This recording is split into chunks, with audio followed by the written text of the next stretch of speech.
Hello,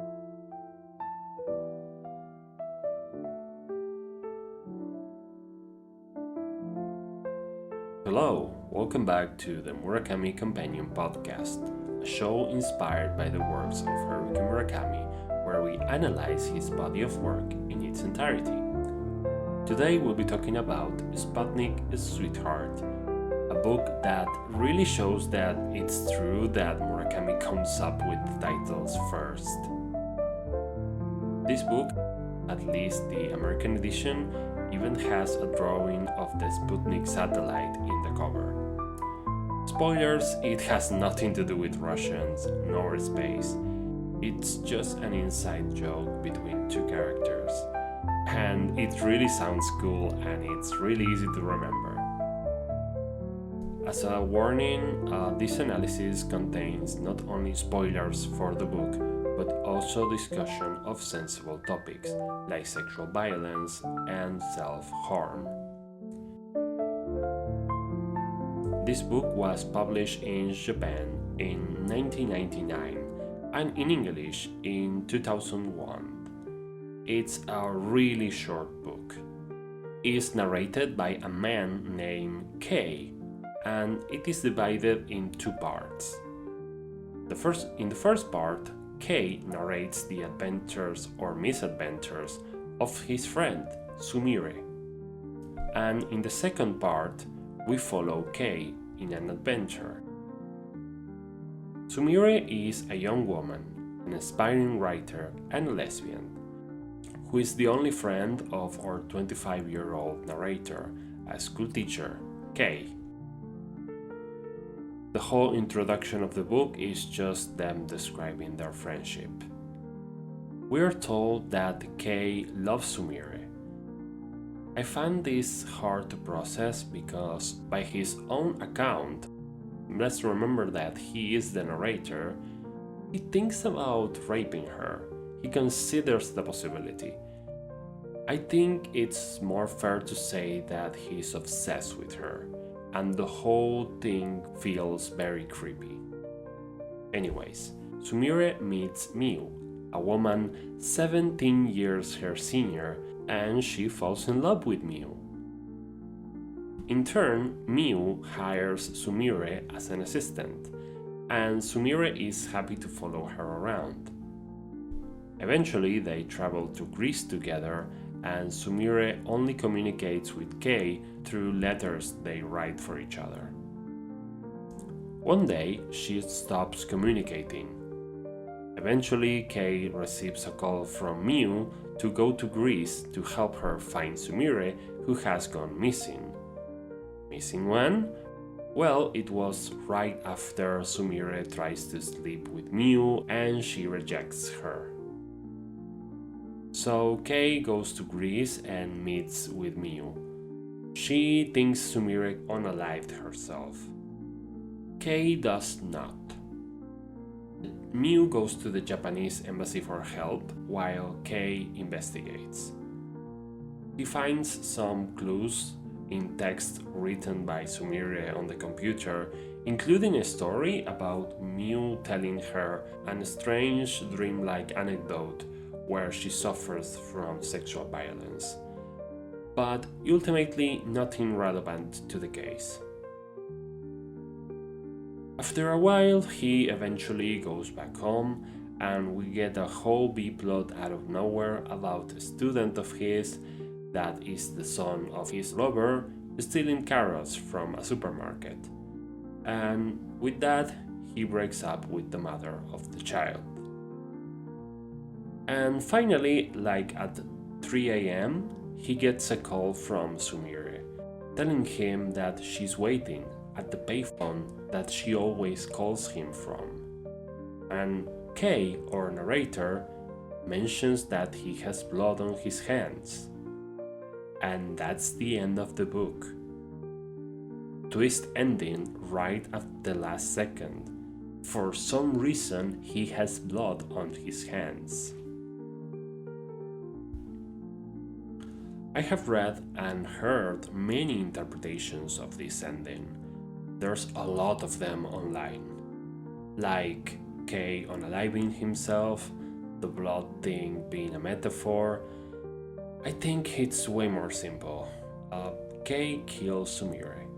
This is gonna go a little different than other episodes. We're just gonna dive into what we think the ending means, because that's like the whole point of the book. I think Sputnik Sweetheart is short because you get faster to the important part, that it's the end. But it's really open-ended, so this is going to be a little bit of a fan theory than an analysis.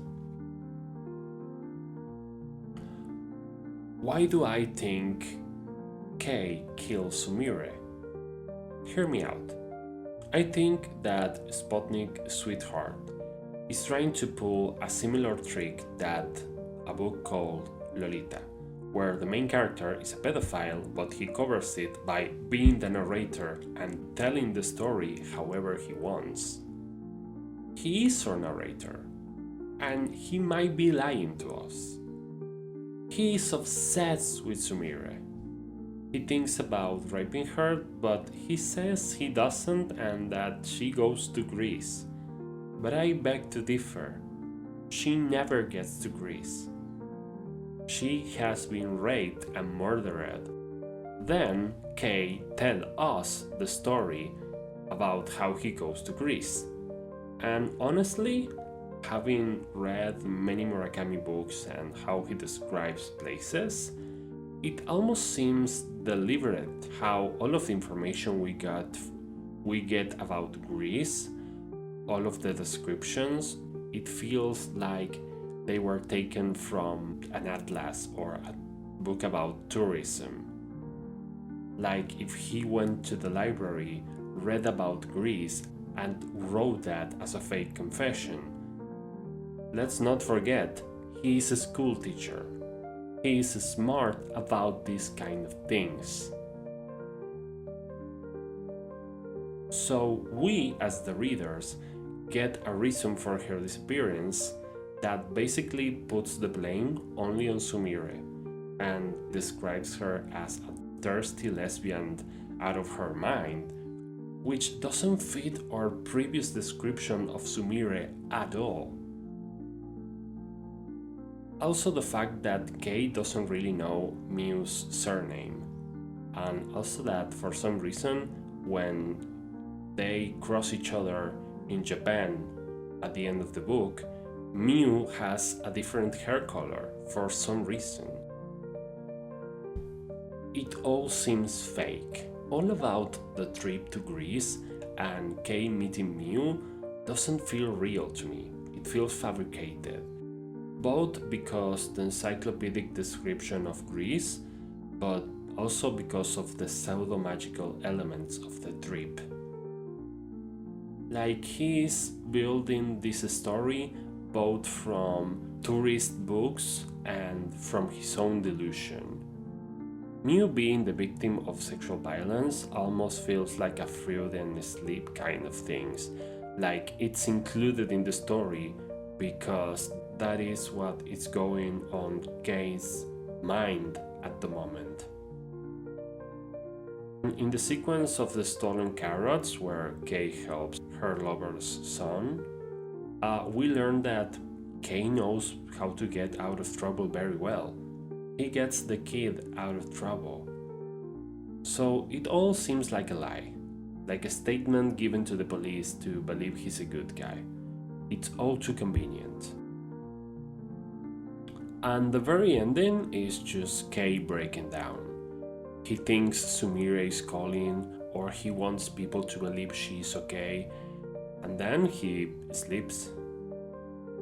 The blood on his hands is already dry now. He kills someone, but not at that exact moment, but just a while before then. So the book has two very different parts. The first one ends with Kei thinking about raping Sumire, and the second one ends with Kei looking at the blood in his hands.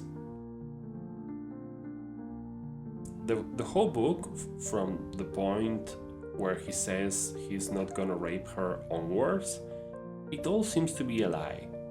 It feels like a lie. It's written in a very different way, a more cold and detached way. They can't even track down Miu, because she doesn't even have a surname. They don't know where she lives or anything. Miu probably exists, but it's more likely that Sumire just disappeared before her trip to Greece. The phone call between Kei and Sumire at the end doesn't feel real either. It's just a rerun of all calls. It sounds made up. Everything sounds made up. The book puts you in that position of you having to choose what you believe it happens. Kei is not like other narrator characters of Murakami. He has a name, not all of them do, but he's also not some cool, stoic, interchangeable dude who might represent Murakami. Rather, he seems to be his own character, with his own dark side. He also calls himself Kei, even though he is the narrator, like he's hiding something. It's all very weird. This is, of course, just my interpretation. You might talk to people that think that this is completely outrageous and there's no way Kei rapes Sumire, or that half of the book is just a lie by the narrator. Don't forget, this is exactly what Nabokov did with Lolita in 1955, where it seems that it's a story of a forbidden love between a grown man and a very, very young girl, but we found out at the very end that the narrator, which is the grown man, has been lying to us all along. And what we have read, it's a made-up story to cover up the sexual abuse of that poor kid whose name was Lolita. So maybe this book pulled that trick too, but in a very Murakami way, where it's open to interpretation. I don't like the theory that says that what is happening is just literal. Like, he goes looking for a girl, she just appears in the middle of the night in a phone call and the book ends. No, I don't think that's a very satisfying ending at all. Like, it doesn't mean anything. There's got to be something else. Today was a weird episode. Murakami often leaves things open up to interpretation, but other than this, it never happens that the entire book, the entire meaning of the book, is built around something that is open-ended.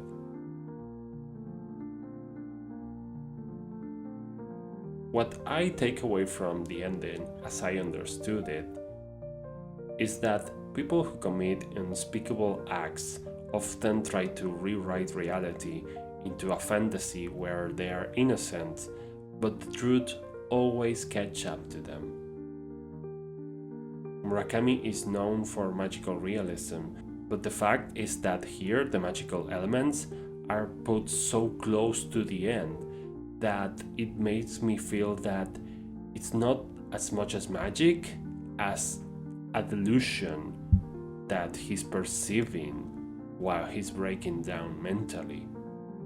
Magic starts happening in his narrative because he can't come up with a better light to cover up what is going on.